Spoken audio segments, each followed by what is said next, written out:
Mark Lampard. Thanks for joining us today. Real insight. We've got a few things to talk about. The thing I probably want to start with, the thing I know the least about, is one of the brands, which is Corsair. So we've got two brands we'll talk about today, Corsair and Go EV. Yep. Let's start with Corsair. It's a staple in the AV industry, but I don't know the backstory. So sure. Tell me the backstory. Yeah, so Brad and I have worked together for 20 years. I started a company he was already working at called Canopus. Yep. They're a video conversion and video editing company that was a Japanese company and famous for the early days of real-time video editing and analog to digital conversion. So we had a lot of customers who were buying our boxes to convert VHS to DVD. But we also had lots of people who were using our editing products in conjunction with Adobe Premiere to edit weddings and corporate videos and whatnot. So I started there as a 21-year-old doing technical support, and Brad was the sales manager. And so over the next few years, we became friends and worked on a number of trade shows and road shows, launching products, including video editing software called Edius. And that Canopus company got acquired worldwide by a company called Grass Valley. It's obviously a famous broadcast technology provider. And I went off to work with them, representing the Canopus products that ended up in their portfolio. And Brad, he went off to Pioneer Electronics. So the famous DJ decks, and they were doing plasma TVs and TVs at the time, the Kuro.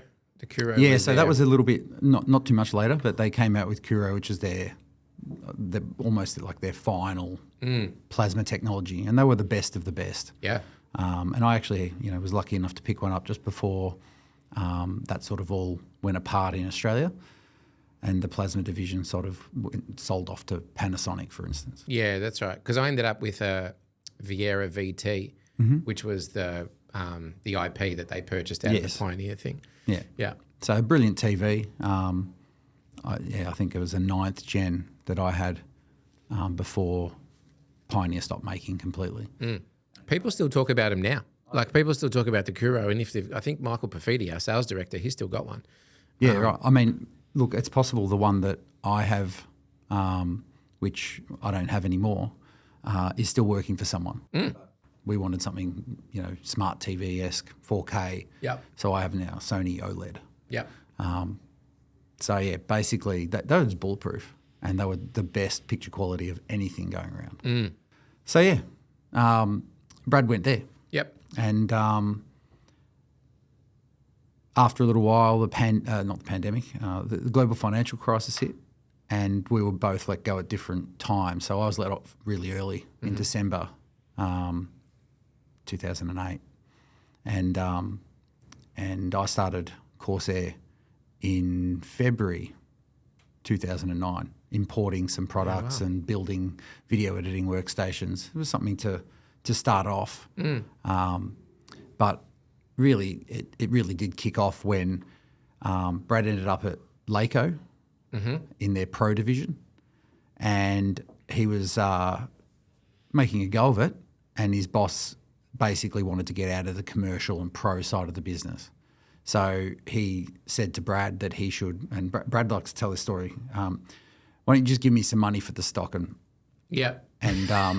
so Brad and I put together a plan to fold that into Corsair and to build this new version, which is when we started in March 2011. Yeah. And so then we've been building this business in a commercial and professional video technology distributor. And as everyone in the industry would know, we're channel only to integrators and resellers. We don't sell to the public directly. The unis don't buy from us. All that sort of stuff. We work in advocacy and support and marketing and things like that to get our products where they need to be. But once it comes down to the project, you guys are the best people to deliver it. Yep. So, and we know that. We're not getting involved beyond the support of the commissioning and sales and so on like that. With that being said, this podcast wouldn't be happening without the support of Corsair. We record on Lumens cameras and the Lumens LC200 recorder, which it's a bulletproof setup. The cameras are great. We've tried some other cameras and they just didn't hold up. So awesome. Yeah, well, this wouldn't be happening without you. So thanks for that along the way. It's a pleasure to support you. Obviously, I carry two hats, but Corsair's a really great team and a great company to say, I built with Brad. And I think that's probably the thing that I want to explore a bit too. Like, so going into starting your own business, particularly a couple of years after the GFC, nerve-wracking enough. But then, in an industry like ours that is saturated with vendors and vendors that have, multiple different verticals that they play in, the Corsair model is always one where it seems to have stayed pretty true to its initial focus, and the product set that they've stayed with. Was it hard to kick that off in the early days? Well, yes. I mean, very early, before Brad started, I had to build everything from scratch. So it was like I signed up a new brand, and that may have been a step or a stepping stone to getting something bigger. And so whilst I had effectively done that over the first few years, Brad coming on board, he came with TV1 and Viewcast and Pioneer. Mm-hmm.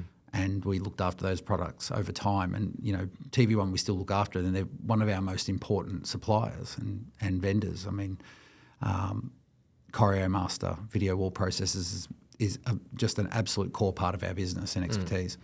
But over time, the Viewcast and the Pioneer stuff went away. And even the latest iteration of the Viewcast capture products, which was called Osprey, we had to give that up as a part of our decision to do business with Magewell. Yeah. And, that relationship was very hard, because we had a long relationship with that company. Brad had carried on the relationship from his previous boss, which had the relationship for, 10, 15 years before that. But opportunity begged, and, we really saw that as the perfect way forward. And Magewell's an incredible vendor. I mean, their products and their development cycle has been so good. Particularly the stuff they're doing in that NDI space, like it's really sort of leading. There's a couple of manufacturers out there that have got some investment, but the reliability of this sort of gear and how easy it is to deploy is something that our guys love. Yeah, absolutely. And we've really struck with that over the last probably 12 to 18 months, where in a commercial aspect, a commercial installation, you expect certain things, reliability being one of them, and obviously the ability to control them in the commercial AV space especially, is just so important. And competing products weren't able to deliver on those aspects, whereas in live production world, they're not as picky. It doesn't need to be. There's no SLAs. It's just a guy choosing a product for his own personal quality reasons.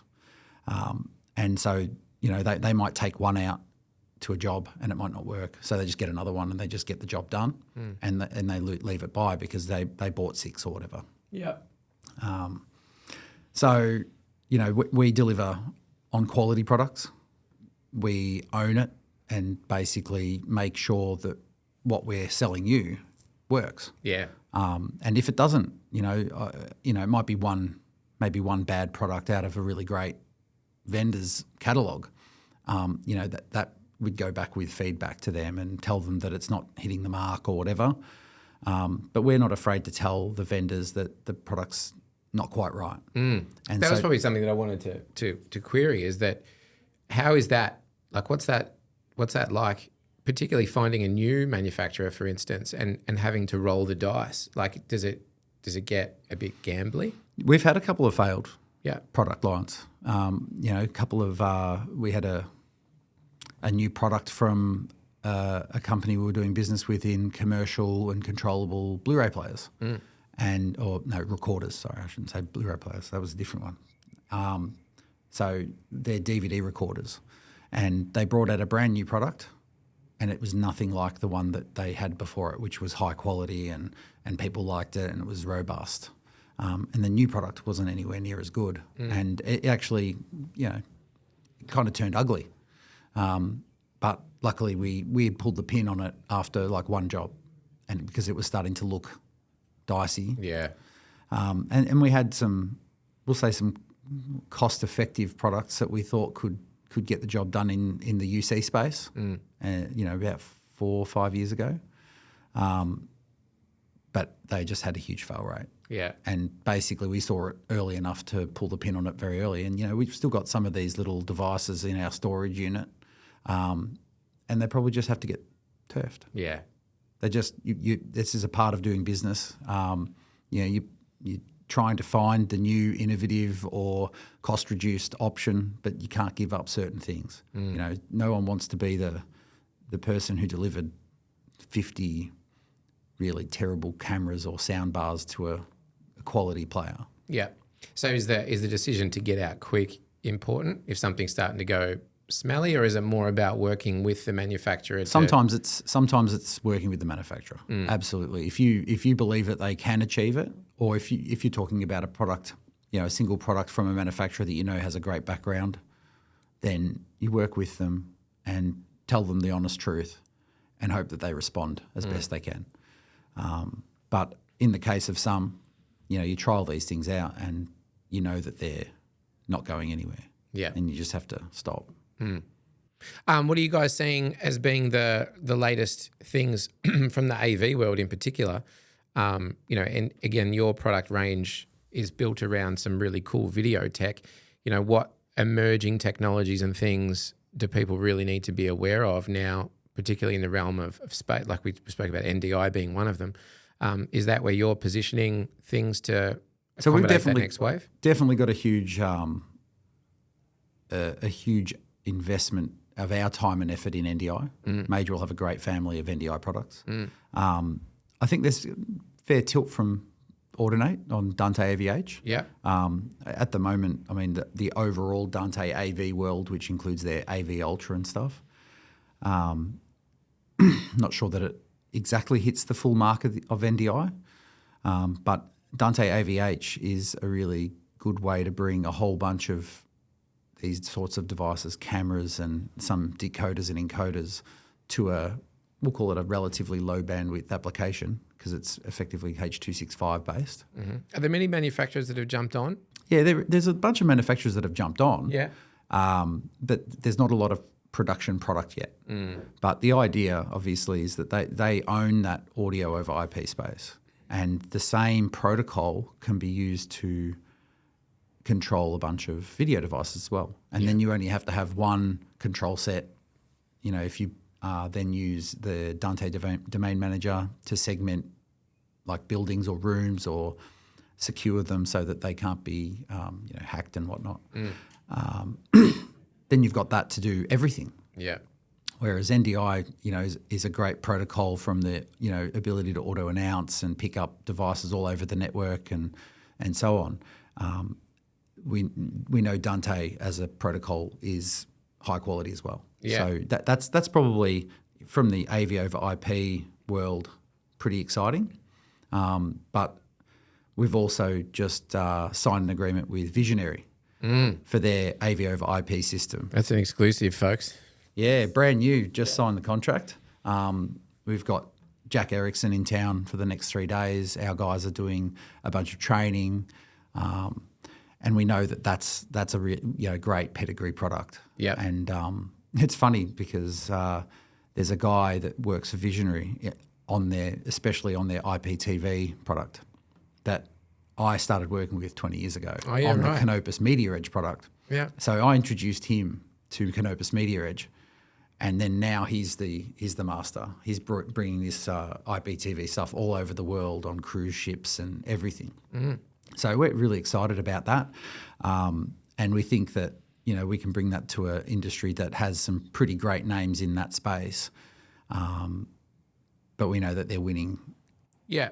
So is that sort of to complement the NDI offer? Is the idea? No, so it's not a complementary thing. It's not like they're not going to really eat each other's business because NDI is way better in small numbers of endpoints. If you're talking about both encoders and decoders, We know that we've had some pretty great success in high numbers of decoders because when you've got, say, 20 encoders but 200 decoders in NDI, that's great. But it's when you have lots of both that it becomes hard to manage at times. Yeah. But also, this is a full bandwidth AV over IP product, and that's where some customers want to play. It's important to a number of really, especially when you're talking about government and military and things like that, for them to use more closed systems than an NDI. Yeah. So we think we're going to see some pretty good strides there. And we know that they're winning business against the really big names everywhere in the world. So we're well placed to bring that to Australia. Yeah, well, some of the bigger names had a really big struggle through COVID in particular and just couldn't keep up with manufacturing. What is happening with video streaming? Is it similar to what we saw early 2000s, mid 2000s? We sort of had the audio wars. There's Dante, there's CobraNet, there's AES67, there's a bunch of MADI and things like that. And most of them have landed in a spot, but Dante seems to be the clear winner, right? Like Dante is the one that won that battle. Is that going to be something similar we see in video, do you think, or is it they all need to rest in their places? I'm not 100% sure on that. I mean, I think there's a market for really high number endpoint. So when you're talking about replacing what used to be huge HDMI matrices, those sorts of installations in universities and in large commercial facilities and so on, I think we're going to see the same old players, Crestron, AMX, Kramer, Extron, and we're hoping, obviously, we bring Visionary to that mix. Yeah. They'll probably keep winning most of that, and then we're going to see either in high audio endpoint environments where they want to introduce video, there'll be a huge desire to bring video into the Dante network and not double up on control and management. Yep. So we're going to see that definitely.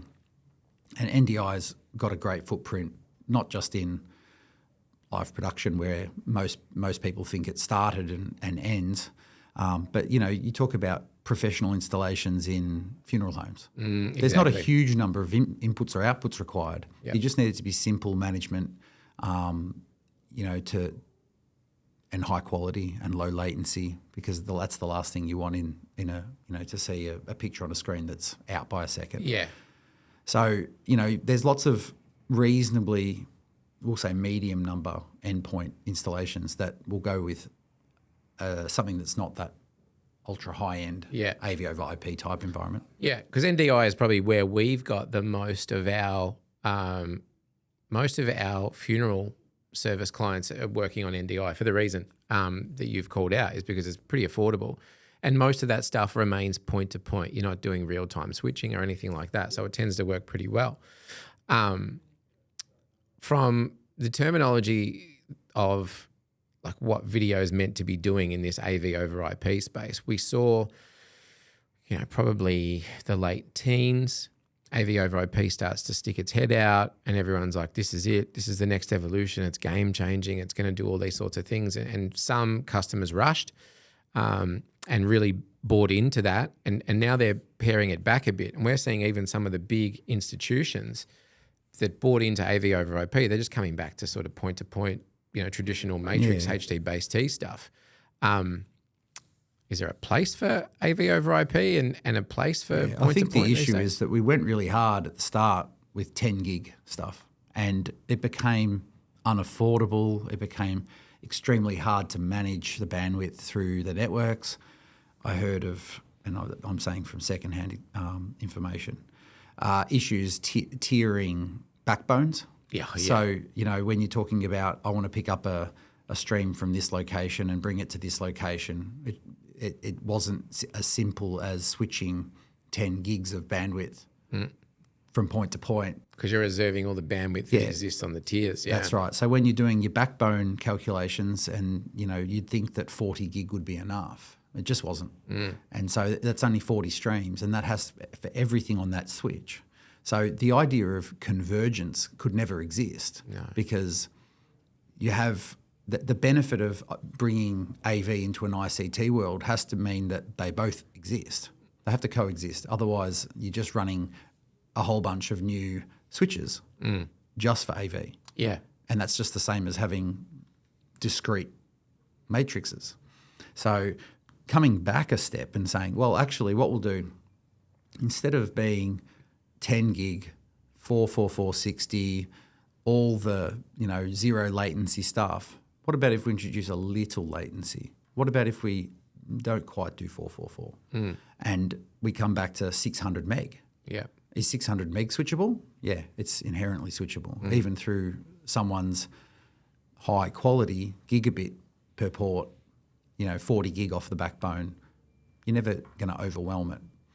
And so that's, I think, where we are now. And I think until we're replacing single gig ports with 10 gig ports and running hundreds of gigabits of backbone in relatively common switches and at common price points, we're not going to be going up again. No, yeah. And that's what we see reflected in sort of how we go about things. And we often see now that there can be a nice little mix, where if we're sort of, like, and let's use the example, one of the big Victorian universities jumped into convergence pretty early on. And the idea was anything to anywhere. So, we can send this signal to any room. The practicality of whether or not that applies or not is then the thing that becomes, okay, well, why would I send it to the room next door? And can I just as easily do that with a video conferencing system and join the two rooms that way, providing they're not the same physical space? So that's interesting to watch, how that's played out over the last couple of years. But, we were told initially that the idea of the converged network was, well, now you can just put all your AV endpoints on with your printers and your computers and your whatever. That never happened. That failed on day one. So, yeah, I think it's from what we see, it's when is it right to go with a dedicated, HD base T frame, which is inherently a 10 gig switch anyway, versus getting a 10 gig switch and a whole bunch of endpoints that cost $5,000, $6,000, $7,000 each. It's not yet making sense. No, but if you talk about the 600 meg model where the endpoints are $1,200 to $1,500 each and the latency is 20 milliseconds, which is imperceivable anyway. And 420 as opposed to 444. Well, 422. We've visionary stuff's 444, but basically there's small trade-offs to achieve lower bandwidth, but it's okay because in reality, that small amount of latency, that small amount of color loss, it's just not a big deal. In 80% of the world, it's not. And there are some spaces where it matters, but the corporate world, like if I'm doing a couple of meeting rooms and things like that, it's not that important. Yeah. Most users would not know how to distinguish the difference between a 420 and a 444, and they surely couldn't tell by looking at it. It really comes down to the content, is the other thing that we find and how people are designing these solutions based around content. Because in the instance of showing a spreadsheet, in high res in 4K on a screen, well, having 420 and 30 frames probably not going to cut it because your pixelation is going to kill your spreadsheet. But if you're just watching PowerPoint, it doesn't matter. Like it's going to do the job fine. So Corsair, do you need to wave that T-shirt for Brad? This is my split personality. Yeah, bold colours. Sometimes I wear the pink, sometimes I wear the green. So let's talk about the green for a little bit. Because that's got a whole bunch of stuff behind it that I want to know because I'm about to buy an EV. So congratulations. Yeah, thank you. Tell us about Go EV. How'd that start and what are you about? Yeah, so a while back, Brad and I put together a 5-year plan of how we'd like to see Corsair go. And then basically stuck in a lockdown, as you do. You think about a lot of things, what you want to do with your life. And I thought, well, it's going to take a while to do something new. You just can't jump straight in. Unless it's like retiring and going to the golf course. Yeah.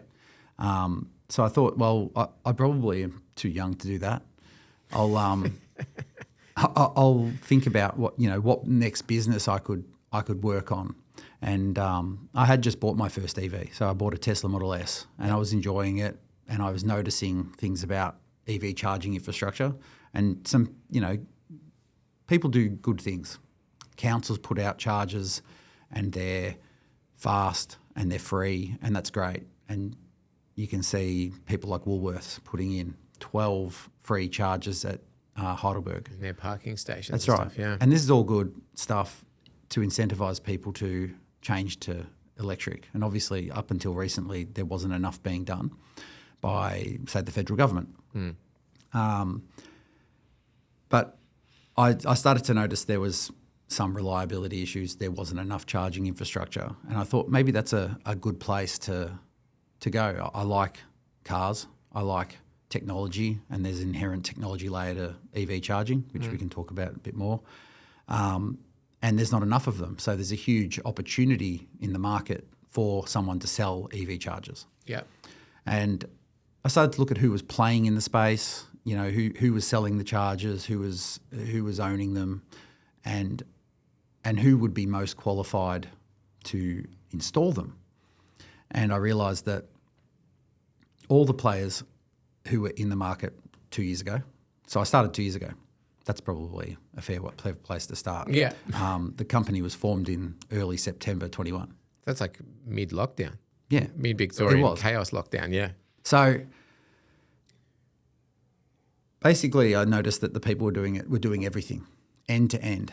And that's great. You want players to own lots of things in early market conditions. But as the market progresses and matures, you need to have more players who can operate independent of other players. And then I also realised that a lot of the big electrical contractors who I already deal with in the AV world are going to be the types of people that can take on large electrical projects, including EV charging. And so I was like, I know the customers, I know the installers, I know that the market's not mature enough yet, but that gives me an opportunity to come up, to earn my stripes, to learn, to meet, and to build relationships with everyone, to build reputation.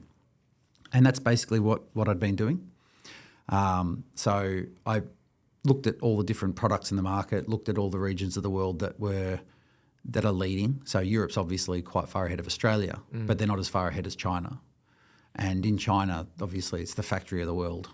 I started to look at who were the manufacturers in China, and I started by, sending queries to people, as you do with even in Corsair's business. We find the people who are at a certain brand and touch base with them, see if they've got a distributor or if they're interested in having us on.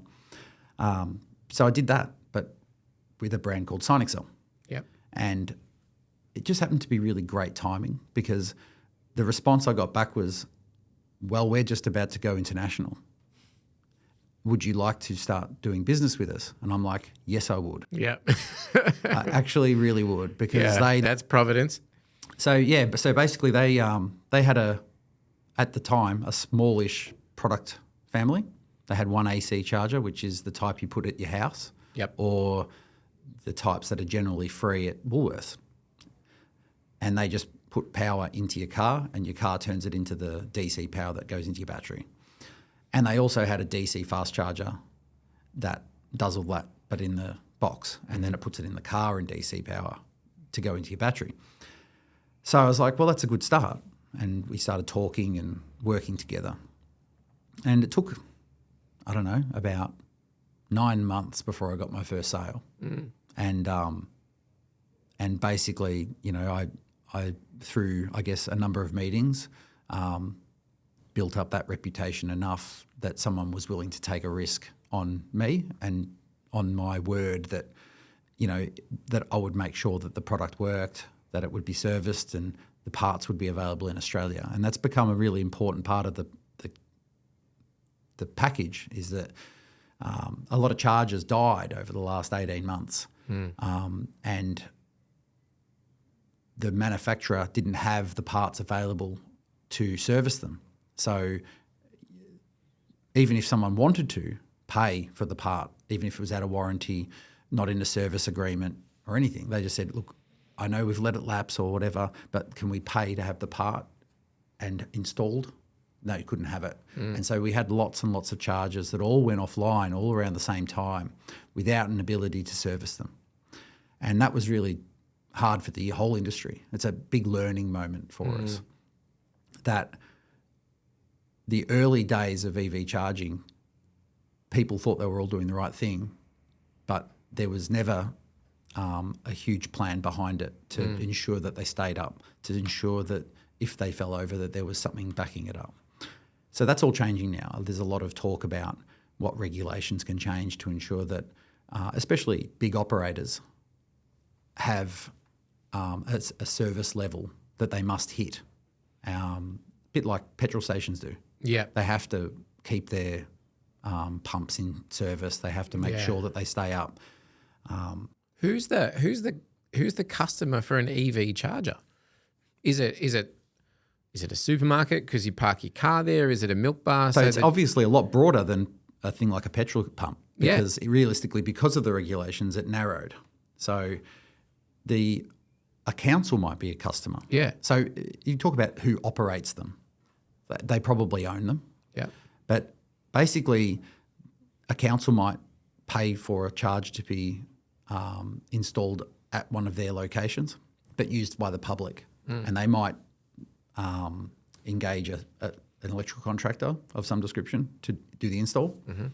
And then the operation and maintenance might be another company, or it might be the company installed it.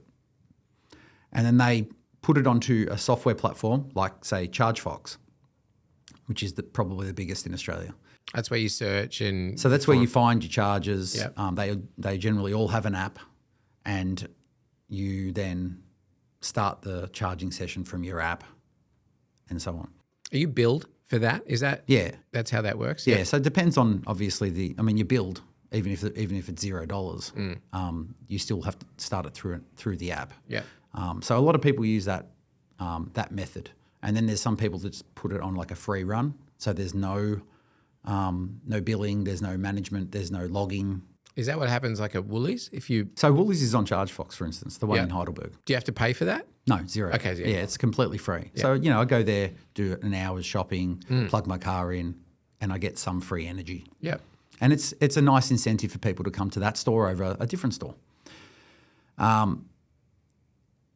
So, Woolies might be a customer, Coles, so on. Then you might also have charge point operators. So now we have a significant number of charge point operators in the country. So now we've got BP, Ampol, EV Networks, which is a dedicated EV charging site owner and operator. We've got Jolt, which we don't have a lot of Jolt chargers in Victoria, but in New South Wales they have a few, and in South Australia, and we've got some in the Knox area. So around here, there'll be some somewhere. Which they have an interesting like digital signage style model where they have a charger and you get some free energy, but it's near a screen that they own and put the advertising on. You got to watch the advertising. So you kind of watch the advertising is inflicted upon you sometimes. Yeah. But the point being that there's a lot of different models going on. Yeah. Innovation in the industry. Yeah. So it could be any of those types of people. Why? What was surprising to me, I thought once we decide that EVs are happening and they get to a point where they're relatively mainstream, that the first people that are going to jump on board and hammer all of these chargers out there are going to be the fuel companies, right? Because the fuel companies are the ones that stand to lose the most. But yet I've not seen that. No, so because we're so far behind. All right. So this might have happened 5 years ago in Europe. Yep. It hasn't happened here because they already started all their operations in China and in Europe. So, there's some significantly large installations in Europe. But, I just got a message on LinkedIn today. Shell just opened the largest site in the world. Wow. In Shenzhen. Yep. And it uses a SignXL model. SignXL actually delivered the project for Shell. 258 car parks of ultra-fast charging. So we talk about, Tesla have sites here that are 12 bays. In the US and Europe, they might have something up, I think 48 is the biggest for Tesla. So 258 is just mind-blowing. When I went in June to Shenzhen, I was taken to see some large sites for Shell and for BP. But everything's on a scale that's absurd for us. The factory is like, it's crazy sized. Everything's massive. And I mean, as I said to some people in the industry, all of their sites are grid connected. They're not augmented in any way. They just literally plug in huge cables and get the power straight from the grid. But they have a different system to us. These things we wouldn't be able to get power of that scale in Australia, maybe at all. But even if we could, the processes in place to get the applications, to get the power necessary, they take so long that people are doing everything they possibly can to innovate these EV charging sites in order to deliver them at all. So, sometimes you get a company who might get some government money and there's a time limit for which they must spend it. Otherwise, they haven't delivered on the project and they have to return it. And so the application process from a power company to get a connection might take 18 months to 2 years. And so it's just so hard to actually scale quickly that, these guys that are doing these projects, people complain about how there's not enough charging. They might actually, even on a really small site, it might take 9 months to get the connection done. And so there is some regulatory revisions that could be, to help the industry to actually deliver the infrastructure required for everyone who's buying a car, because that's where we have seen overseas go wrong, is that the car sales went through the roof, infrastructure couldn't keep up. And look, there's a lot of really quality players in this industry, and I've talked to a lot of them personally, and some great projects like the NRMA's, they're linking the nation. I think that, I'm not sure of the actual project's name, but they have got a project with the federal government to deliver charging all over the, ultra regional areas of Australia. Because in the end, someone has to put the chargers in places where no one else will. And so I did a trip to Uluru in May and June with my kids in the Tesla, and it was hard. Just trying to plot like where to go. No, the plotting wasn't so hard. It was actually just that on any given day when you leave Adelaide, so once you're at Port Augusta, to do a decent day's drive, so let's say 700 kilometres, you'd have to stop in the middle for a 3-hour charge because the fastest charging you can do is AC charging, and my car has a maximum charge rate on AC charging of 17 kilowatts, and that's 6 more than the majority of cars on the road. And how big is the battery? 90 kilowatt hours. So I was charging, say, 50 odd kilowatt hours, but over lunch with 3 kids. So it's like have lunch, watch a movie, play, do some drawing, whatever. But you have to find a 3-hour gap. Now, when it's just a couple of adults driving, have a snooze or whatever. But you can't effectively do huge kilometres at the moment through the outback in one go. So because you're losing a good chunk of a day doing charging because there's only slow charging. So as this project of the NRMA's plays out, they will have at least fast charging all the way up the Stuart Highway to Darwin and all the way across to Perth. And they've got innovative things they announced last week, like a fully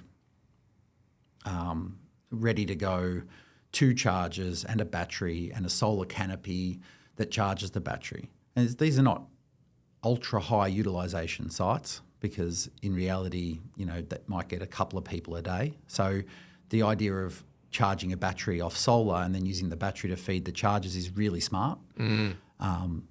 So they'll deliver things like that in places where they can't even get an access to the grid.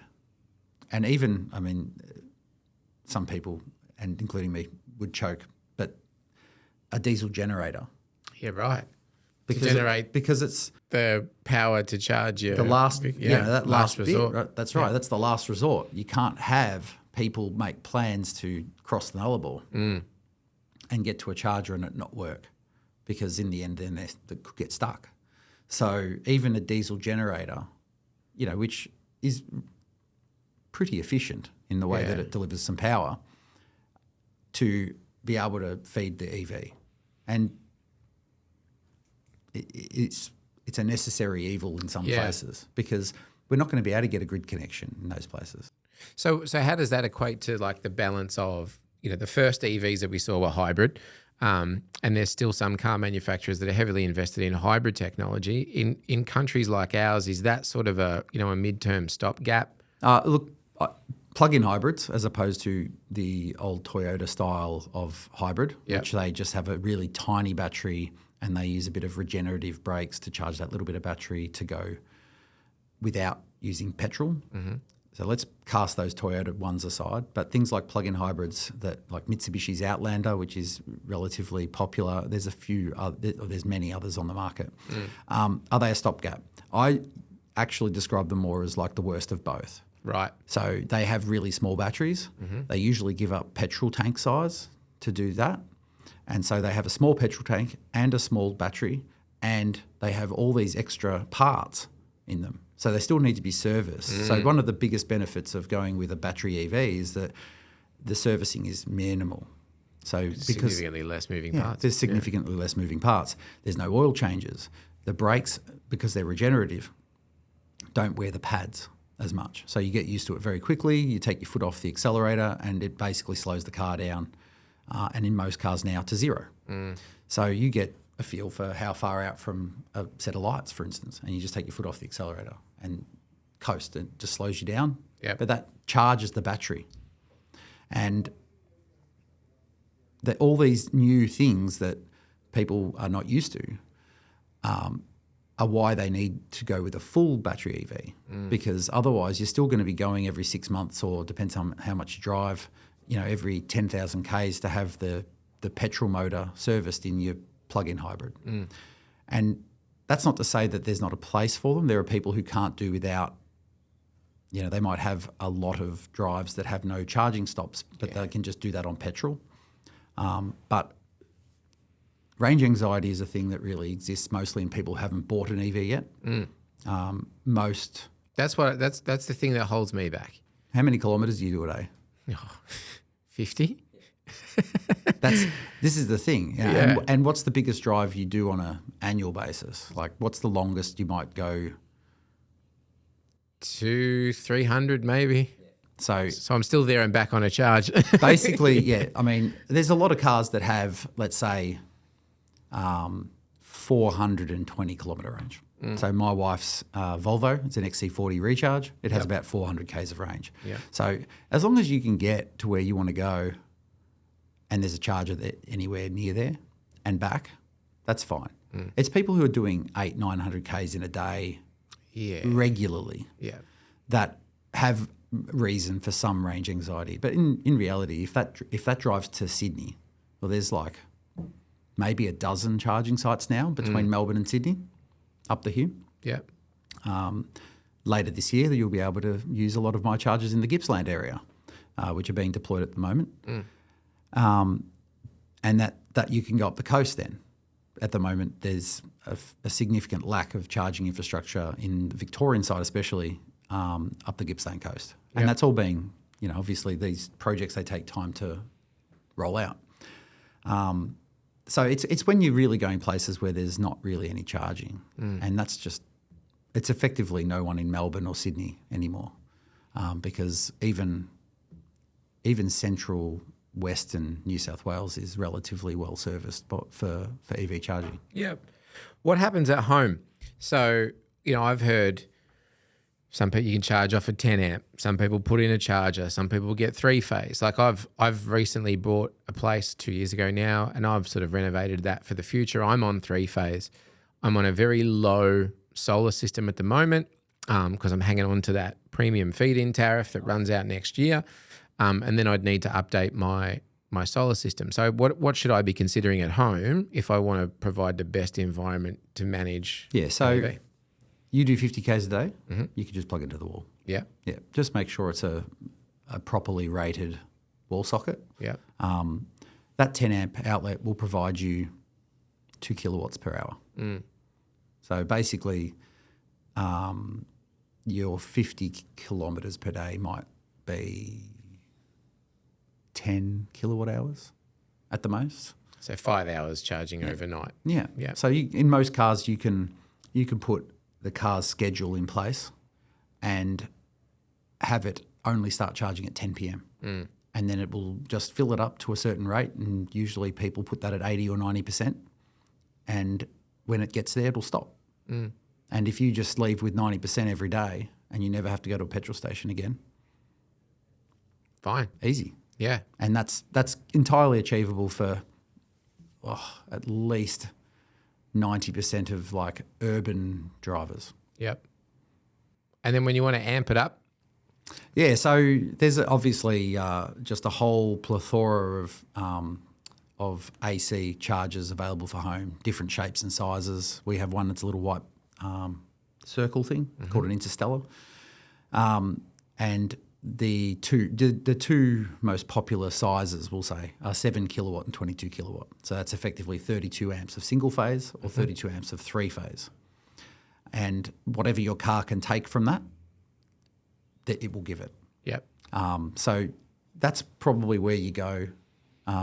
7 kilowatts, what I tell everyone, is all they need in any normal home. If you've got three phase, you might as well get the three phase charger as long as you're not too far away from the switchboard, because the cost of three phase cable is effectively, three times more. Three times the price. Yeah. So, and all the big breakers and stuff cost more, and the charger costs a little bit more. So overall, it's going to cost more. But that might give you a little bit more future proofing. The vast majority of cars can only get 11 kilowatts on it anyway, so it's probably not a big deal. It'll mainly, once a family becomes a 2 EV home, if both people are driving regularly, then being able to charge 2 cars every night, it might be handy to have it for that. Yeah. In reality, 7 is the most I tell anyone they need, because it will fill almost every car. Yeah. From 10 to 90% every night.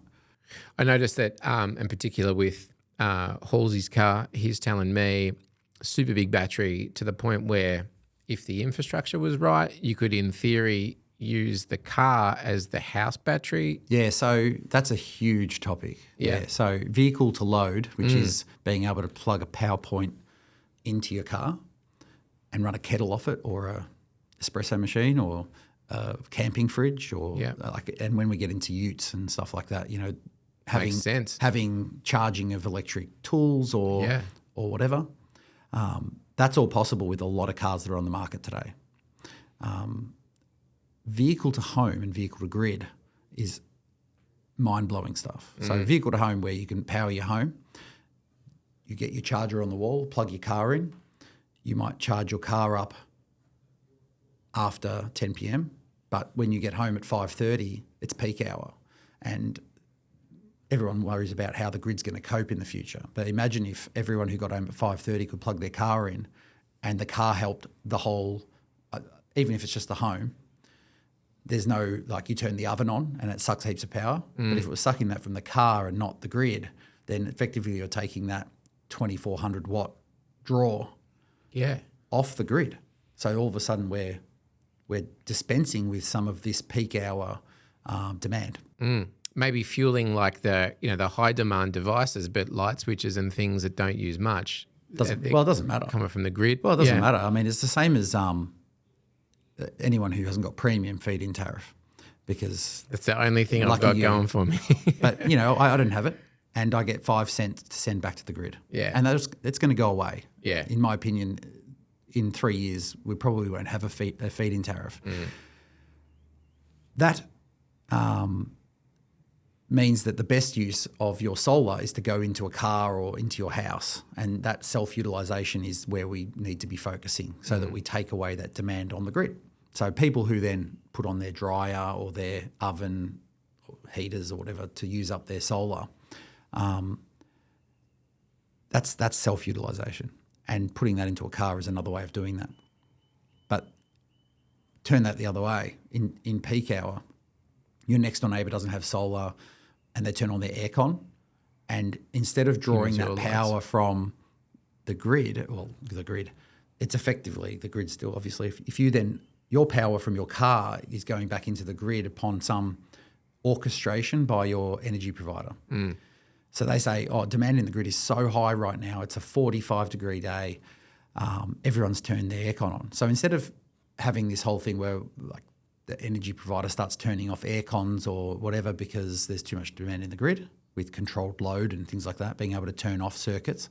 If we can use the cars that are connected at that time to then suck some power out of the car, and that goes back into the grid, then that can actually balance that whole demand load calculation and save ourselves from additional requirement. And in those instances, there might be some sort of financial reward, right? Like when you've got Uber, what do they call it? Like, Uber Rush or something, where all the prices of all the Ubers go up because there's more people wanting Uber lifts than there is drivers. So it incentivise more drivers to get on the road. So home batteries work in this way already. So most batteries can be connected to like a virtual power plant. So instead of having a massive battery in the country, which obviously costs a lot of money and you have a lot of requirements to build that, if people put batteries in their home and then connect it up to a virtual power plant, that allows the energy provider to say, I have 1,000 of those batteries, and if there's a big demand in the grid, they suck them all dry. And they pay you a bunch of money for that. And that's the same as these cars. So we'll be able to do that sort of thing where if the car's battery has to be called upon by your energy provider to balance the grid, then they give you money. It's not just a fee. It's not like a feed-in tariff. It's like something extra. So that and this time of use tariff that exists now but no one likes because no one wants to pay 35, 40 cents during the day to get off-peak tariffs. Basically, in the energy world, we kind of need that because people won't deliberately move their demand if they don't need to. And whilst I still have a fixed rate tariff, if everyone gets forced to be on a time of use tariff, then we will actually get demand shifting naturally. Because people won't do their... Well, unfortunately, for the first time in Real Inside history, this is the point that we ran out of tape or storage on the SD card, however you want to skin it. Basically, video rolls on from here. So if you can lip read, by all means, stick with it. And if you can't, then you're in trouble. Basically, what happened from here, Mark gave us some really good ideas on how to leverage some tax benefits to take advantage of EVs, and that's worth doing a bit of research on. There's some good opportunities to move into the EV space if that's what you want to do. The rest was really just us saying thanks to Mark for being such a awesome contributor and sponsor of the Real Insight podcast. Couldn't happen without the guys down at Corsair. So thanks, folks, for your support. And then I thanked Mark. He thanked us. There was plenty of love in the room. It was a good ending. So, sorry. You've only missed about 10 minutes or so it's not a whole lot. But it was a great podcast. And thanks, Mark Lampard and Corsair. Thanks, folks.